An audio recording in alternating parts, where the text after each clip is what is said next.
Hey there, thanks for tuning in today. This is Mrs. J. Today we're going to take a look at the beginning of the Pegboard project. So we're asked to make a toy. I'm going to open up this doc and take a quick look. Okay, so in this document, let me make this a little smaller. We are trying to design a toy that can be challenging. And we'll have a little fun while we're doing it. As a new employee of the toy company, you have been asked to learn more about their already best-selling toy. So the supervisor, Mr. Duggle, states that you will need to know how the Pegboard was designed. He wants you to learn as much about the design process as possible while working on this project. So we're going to see if we can create these steps using Onshape. So I'm just going to toggle back and forth between these steps and Onshapes and see what we can do. So it asks us to create a new folder and throw in all of these shapes so that we can make an assembly when we're done.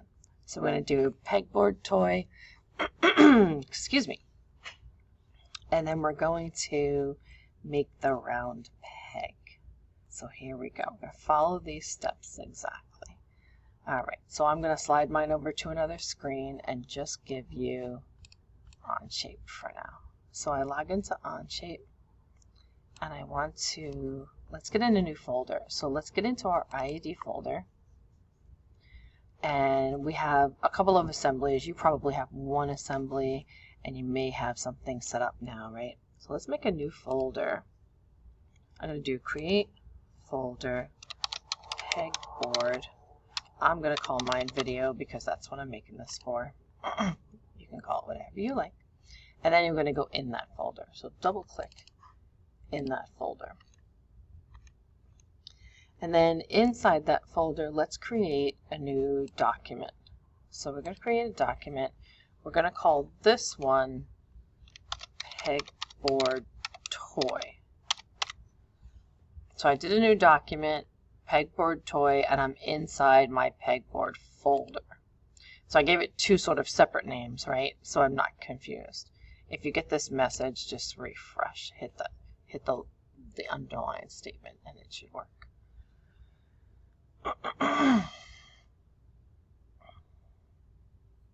Give it a minute to load. All right, so I'm in my Pegboard folder, and I'm in my Pegboard toy document. I'm going to check the workspace units, 3 bars, workspace units, make sure I am in inches. Okay, that is good. Let's see if I can shrink this a little bit more. I'm trying to get my whole screen in here. Hold on just a second.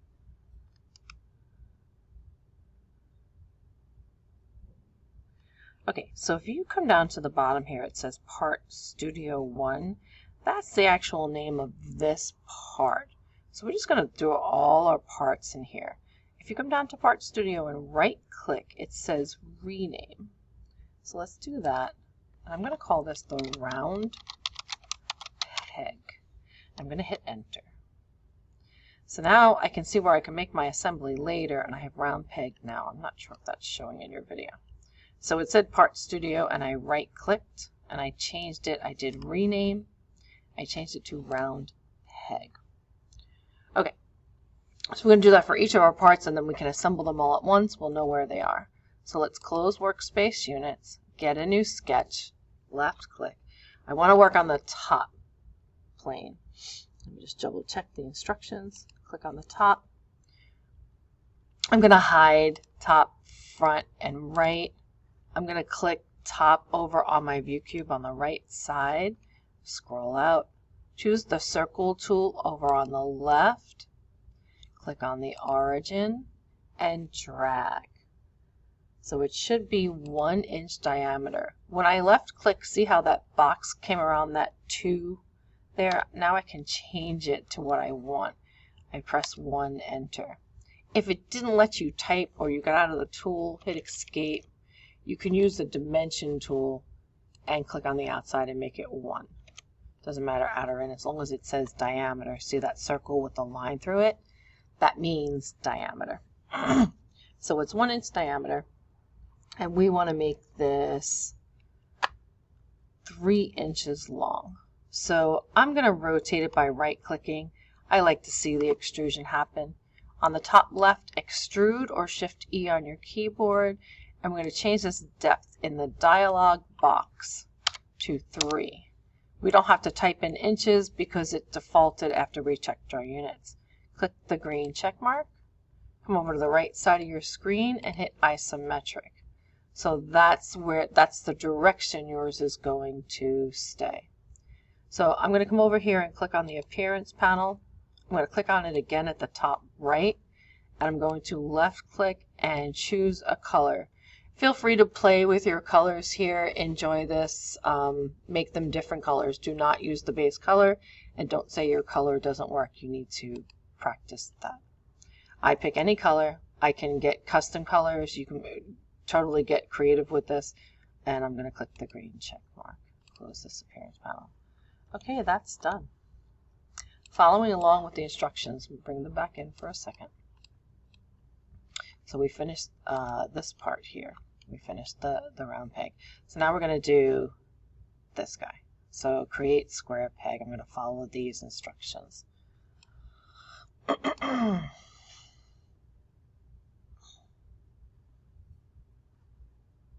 So in order to create a new part and stay inside that same folder, we don't want to put it right here next to this cylinder that we made. We want to make a new part. So bottom left, insert new element, see that plus sign? And then create Part Studio. So now, see we're in a new part. We have the round peg here. We have Part Studio here. Let's right click on the word Part Studio and rename to square, get my caps right, peg. Hit enter. Now I have 2 parts that I can put into an assembly later. Okay, so let's do new sketch, top left. We're going to use that top plane again so that they sit correctly when we go to assemble them. So top plane, come over to the left side, hide the little eyeballs so you can view. Click on that top on the right side there in the view cube, this guy. Oops, sometimes he moves with me. There you go. And then we're just going to do a nice little square peg.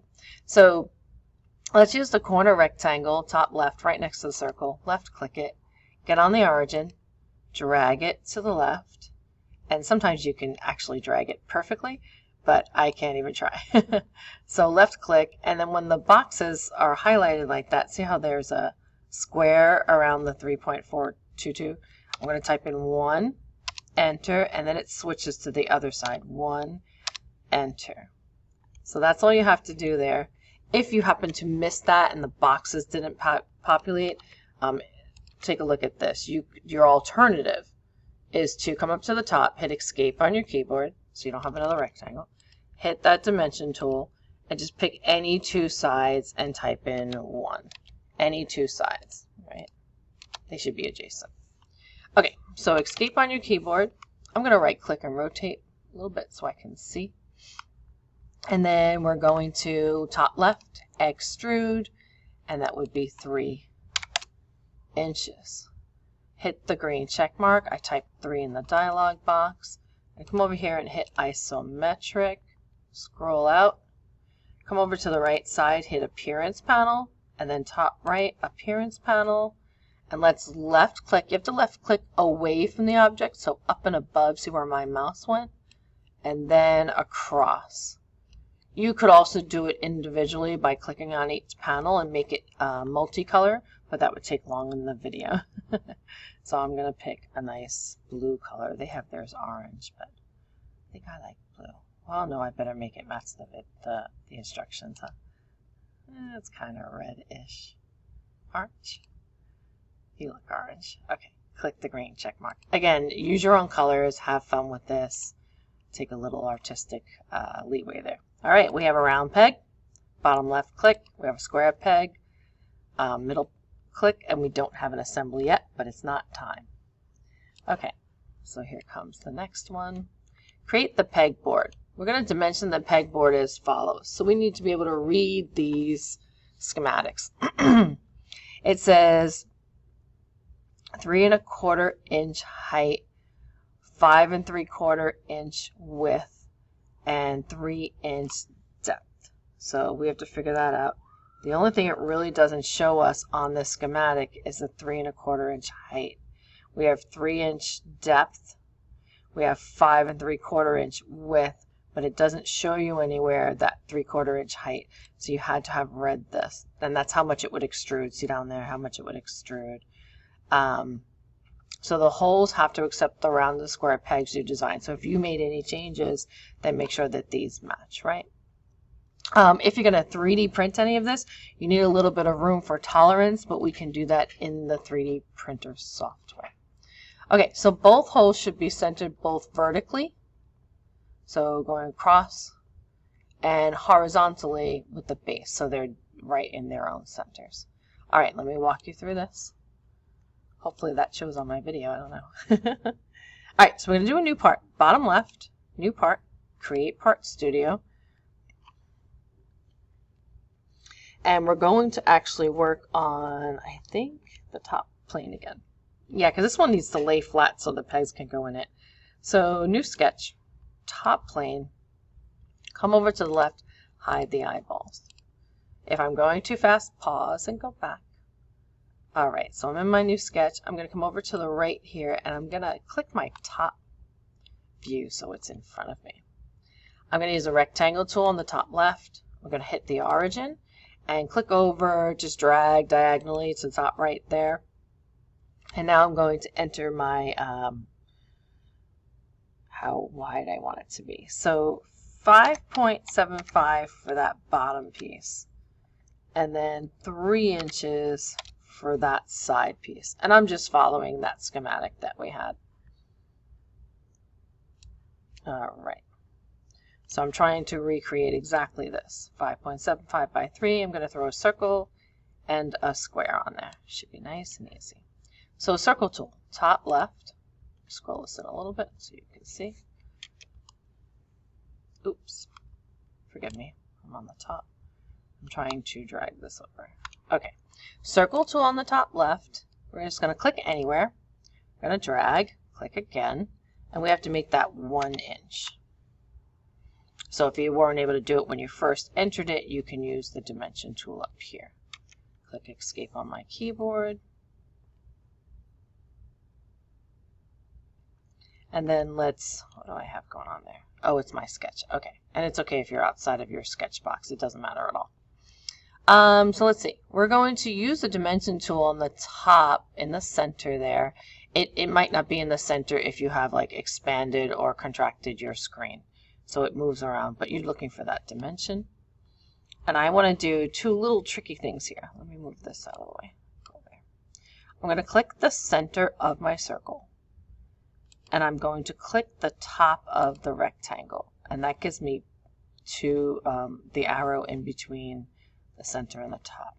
I'm going to drag it off very carefully and place it in between that 3 inch, not outside of it. We don't cross dimensions. Inside of it. So that's 1.5. Enter. I'm going to click my circle again in the center. I'm still in dimension tool. See it's highlighted. Click the center, not the outside. And I'm going to click the edge of the rectangle. So I've got the arrow in between. Sometimes it misses. You just have to do it again. You hit escape, do it again. Drag up here and keep it about the same width as this here. So about that same space so it looks a little uniform. I might be too large there. 1.75. Enter. All right, let's get out of dimension tool by clicking escape. Find the rectangle tool, top left, and then come over here anywhere. Left click, drag, left click, and then type in 1, enter 1. If you missed that, you can hit escape and use your dimension tool and click on each of the lines and make it 1 inch. So now we're going to dimension tool and put this rectangle in the right correct spot here. This one, I could have used a center point rectangle and that would have helped a lot, but we can do it from the corner. So click Dimension, click the top right corner of your rectangle, click the top of your big rectangle, and drag off to the side. That's going to be 1 inch. And then we're going to click that same rectangle again, so the corner, and then the right side of this rectangle. So see, now we're going this way, and make it about the same width here. And that's 1 point, oops, I missed it. Escape, double click, 1.25. And I'm taking the dimensions off of here, 1.25, 1, and you see how they came from the corner. There is a center point rectangle that would have been easier, but that's what the directions have, so we're going to follow. So we're good there. Looking good. I'll leave the dimensions so you can take a look.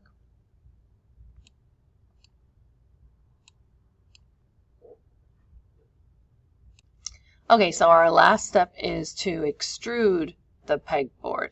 And we want to make sure we don't extrude this center of the circle on the rectangle. Now rotate a little bit. Top left, extrude. Let me take a look here. I want to make sure I'm extruding the right way. Let me make you isometric, then I can view it best. Okay, so isometric means on the top I'm extruding up. I guess it doesn't matter extruding up or down. Our extrusion needs to be 3/4 of an inch. So come over to your dialog box in the extrusion and type in 0.75. And it looks like it didn't collect my my circle and my square. If it did, you just click them and it fills them in or deselects them. So just click them till you see that they're empty. 3/4 inch and click the green check mark. Click isometric, scroll out, and then I think I can drag this over. I'm pressing my mouse wheel to drag it over. So left click, drag all the way across, and let's throw some color on it. Appearance, and then appearance, and I think theirs is like a mustardy yellow. I'll just pick yellow off here.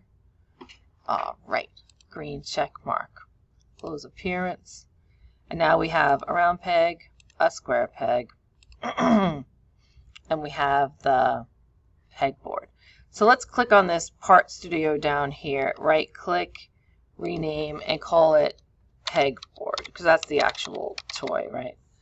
Pegboard, enter. I guess that should be a lowercase b. Let me correct that. Proper English. Okay, I've got 3 parts done, and now the next thing we're going to do is make an assembly of the parts. I'm going to make a separate video for that, so this one isn't so long. Okay, thanks for watching.